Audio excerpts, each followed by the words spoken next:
অয়ন জয়িতা দুজনে বুঝতেও পারে না তাদের সম্পর্কের মাঝে তখন মালিনী ঢুকে পড়েছে। জয়িতার নামে প্রায় প্রতিদিন একটু একটু করে মিথ্যে কথা বলে মালিনী অয়নের কানে বিষ ঢালতে আরম্ভ করে। অয়ন ততদিনে বিশ্ববিদ্যালয় ছেড়ে বেরিয়ে গেছে, কিন্তু জয়ীর বেস্ট ফ্রেন্ড হিসাবে মালিনীর সঙ্গে ফোনে তার যোগাযোগ থেকে যায়। একদিকে জয়িতার মাস্টার্স কোর্সের পড়ার চাপ, অন্যদিকে অয়নের নেট পরীক্ষার প্রস্তুতির চাপের ফলে দুজনের দেখাশোনা বা কথাবার্তাটা একটু কম হতো। এই সুযোগের পূর্ণ সদ্য ব্যবহার করে মালিনী।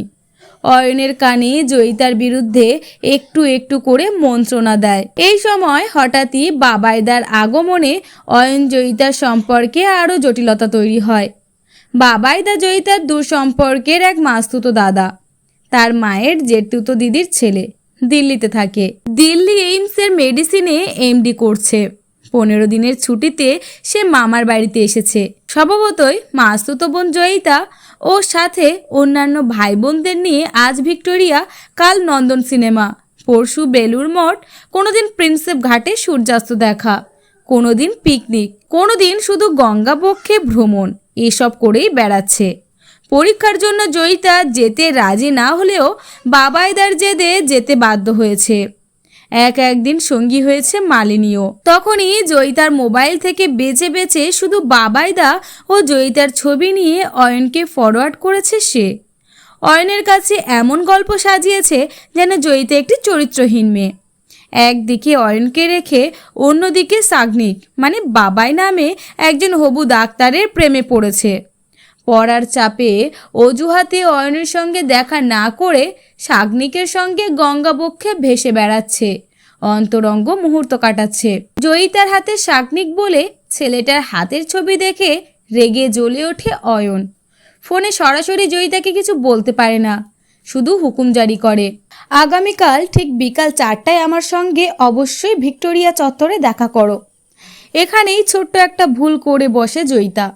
অয়নকে মিথ্যে কথা বলে, কারণ আগামীকাল বাবাইদার সঙ্গে তাদের ভাই বোনদের আইনক্সে বাহুবলী 2 দেখতে যাওয়ার কথা আছে। অগ্রিম টিকিট কাটা হয়ে আছে, বাড়ির সবাই জানে। এই অবস্থায় সে কিছুতেই অয়নের কাছে ভিক্টোরিয়ায় যেতে পারবে না। তাই আগুপিছু না ভেবে চোখ বন্ধ করে অয়নকে মিথ্যে বলে দেয়, আমি কিছুতেই বাড়ি থেকে বের হতে পারবো না অয়ন, পরশু সুবীর স্যারের কাছে একটা মক টেস্ট আছে, তারই প্রিপারেশন নিচ্ছি, পরীক্ষা শেষ হলে দেখা করব। জয়িতার মিথ্যাটা সহজেই ধরতে পারে অয়ন, তাও স্বচক্ষে দেখবার জন্য আইনক্সের সামনে দাঁড়িয়ে থাকে। মালিনী অবশ্যই আগেই সব খবর দিয়ে রেখেছিল তাকে। আইনক্সে বাহুবলী 2 দেখতে প্রচণ্ড ভিড় হয়েছে। ভিড়ের মাঝে জয়িতার হাত ধরে হলে ঢোকে সাগনিক, আর দেখতে পারে না অয়ন। প্রচণ্ড অভিমানে নিজেকে গুটিয়ে নেয়।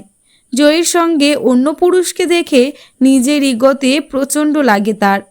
কোনো প্রশ্ন না করে জয়িতার জীবন থেকে সে নিজেকে সরিয়ে নেয়। প্রথমে বুঝতে পারেনি জয়িতা, নিজের পরীক্ষা নিয়ে ব্যস্ত ছিল, অয়নকে কম ফোন করত।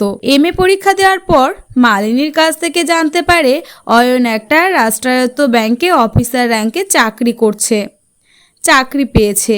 সেই প্রথম তার ও অয়নের মাঝে মালিনীকে দেখে চমকে ওঠে জয়িতা। ততদিনে অবশ্য অনেক দেরি হয়ে গেছে, তাদের মধ্যে সব শেষ হয়ে গেছে। মুম্বাইতে 2 মাস ট্রেনিংয়ে যাওয়ার আগে অয়ন পরিষ্কারভাবে তার সঙ্গে সম্পর্কের সমাপ্তি ঘোষণা করে দেয়। ভীষণভাবে আঘাত পায় জয়িতা। বারবার অয়নকে জিজ্ঞাসা করে, আমার কি দোষ অয়ন, কেন তুমি এমন করছো, কেন আমাদের এতদিনের ভালোবাসাটা শেষ করে দিচ্ছ, আমি যে তোমার সঙ্গে ঘর বাঁধার স্বপ্ন দেখেছিলাম। জয়িতার প্রশ্নে ভীষণ রূঢ় হয়েছিল অয়ন। সেও জয়িতাকে মিথ্যে বলেছিল, তোমাকে আর আমার ভালো লাগছে না জয়ী, আমি তোমার চেয়ে অনেক ভালো, অনেক সুন্দরী মেয়ে পেয়ে গিয়েছি। এটা জোর গলায় জয়ীকে সে বলেছিল, আর মনে মনে বলেছিল, যেমন তুমি আমাকে ভুলে একজন হবু ডাক্তারবাবুর প্রেমে পড়েছো, তার হাত ধরে প্রিন্সেপ ঘাটে বসে আছো, তাই থেকো জয়িতা, নিজের জীবনে ভালো থেকো, সুখে থেকো তুমি। সামান্য কয়েকটা ছবি, মালিনীর অনর্গল কুমন্ত্রণা, অয়ন ও জয়িতার পারস্পরিক বোঝাপড়ার অভাব, একে অপরকে মিথ্যা কথা বলা, অয়নের মালিনীর প্রতি অতিরিক্ত অন্ধবিশ্বাস, জয়িতার সঙ্গে সাগ্নিকের ব্যাপারে অয়নের মন খুলে কথা না বলা, অথবা বাবাইদার সঙ্গে কলকাতা ঘুরতে যাওয়া নিয়ে জয়িতার অয়নকে মিথ্যা কথা বলা, সর্বোপরি দুজনের প্রবল অভিমান একটা সুন্দর সুস্থ ভালোবাসার সম্পর্ককে ধ্বংস করে দিয়েছিল। অয়ন মুম্বাইতে থাকাকালীন মালিনীর কাছ থেকে শুনেছিল জয়িতা সাগ্নিকের সঙ্গে থাকবে বলে দিল্লি চলে গেছে। ঘৃণায় জয়িতাকে মন থেকে মুছতে চেষ্টা করেছিল অয়ন। প্রকৃত ঘটনাটা অবশ্য মালিনী জানত। জয়িতার মায়ের হঠাৎই করে হার্টে ব্লকেজ ধরা পড়ে। ওদের আর্থিক অবস্থা কোনো দিনই ভালো ছিল না। তাই জয়িতা ডাক্তার বাবাইদাকে ফোন করে। পরে বাবাইদার কথা মতো মাকে নিয়ে দিল্লি পাড়ি দেয়। ওখানে মাসি বাড়িতে মাস 3 থেকে বাবাইদার তত্ত্বাবধানে দিল্লি এইমসে মায়ের হার্টের অপারেশন করিয়ে মামার বাড়িতে ফিরে আসে। মামার বাড়িতে ফিরে এসে হন্য হয়ে একটা চাকরির সন্ধানে ছুটে বেড়ায় জয়িতা। ততদিনে MA পরীক্ষার রেজাল্ট বেরিয়েছে। অনার্সের মতো এবারও সে ফার্স্ট ক্লাস পায়। চলে চাকরির প্রস্তুতি, সাথে সাথে দফায় দফায় টিউশন পড়ানো। অয়নের জন্য মনটা খাঁ খাঁ করলেও মায়ের জন্য, তার চিকিৎসার জন্য জীবন সংগ্রামে নামতে হয় তাকে। সময় পেরিয়ে যায়। এই ঘটনার প্রায় 1 বছর পর হঠাৎ একদিন নিজের বিয়ের চিঠি হাতে বাড়িতে আসে মালিনী। মালিনী ওয়েটস অয়ন। পরেই মালিনীর দিকে নির্বাকভাবে তাকায় জয়িতা। মালিনী তখন লাজুকভাবে বলে চলেছে, সরি জয়ী, আসলে তোকে আগেই আমার জানানো উচিত ছিল। আসলে অয়ন বলতে বারণ করেছিল। মুম্বাই যাওয়ার আগে অয়ন আমাকে প্রপোজ করেছিল। প্রথমে আমি সোজা না বলে দিই, পরে ওই আর কি। নির্বাক বিস্মিত জয়িতার 2 চোখ দিয়ে অবিরল ধারায় জল পড়ছিল। সেটা দেখে মনটা আনন্দে ভরে গিয়েছিল মালিনীর। চিৎকার করে বলতে ইচ্ছা করেছিল, দেখ জয়ী, তুই হেরে গেছিস, আমি জিতে গেছি। অয়নকে আমি জিতে নিয়েছি। ঘড়ির কাঁটা ঢং করে বেজে ওঠে। ধরফর করে বিছানায় উঠে বসে একা মালিনী। ঘড়িতে তখন রাত 12টা বাজে।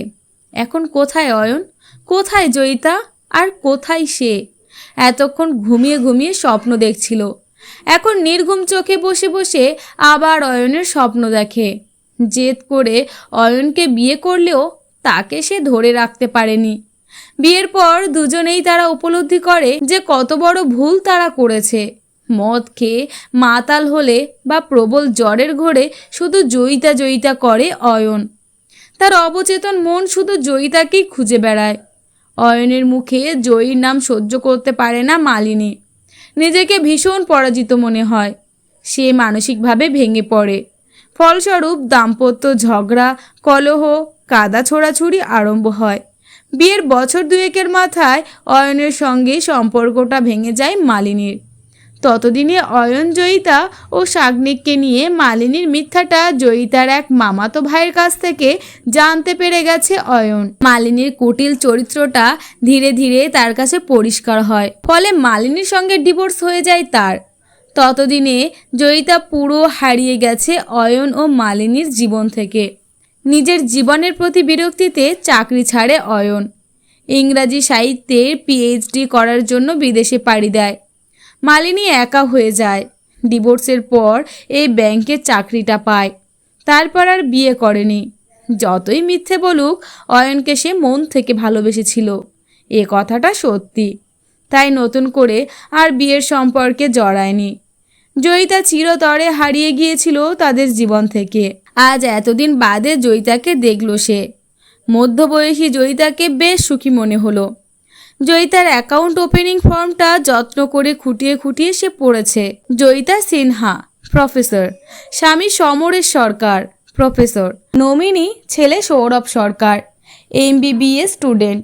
স্বামী পুত্র নিয়ে জয়িতার সুখের সংসারের ছবি চোখে ভাসে তার। ওদিকে বিদেশে গিয়ে অয়ন ওখানকার একটা ইউনিভার্সিটির লেকচারার হয়েছে। একজন বিদেশিনীকে বিয়ে করেছে। এক পুত্র ও এক কন্যা নিয়ে সুখী পারিবারিক জীবনের ছবি প্রায়ই সোশ্যাল মিডিয়ায় আপলোড করে।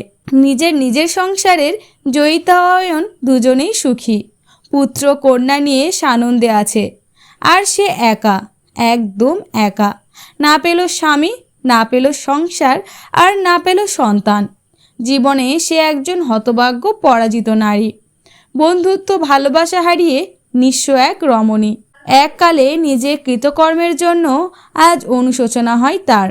মধ্যরাতে একাই ফুলে ফুলে কাঁদতে থাকে মালিনী। গল্প হারজিত, কলমে মিঠু রায় চক্রবর্তী।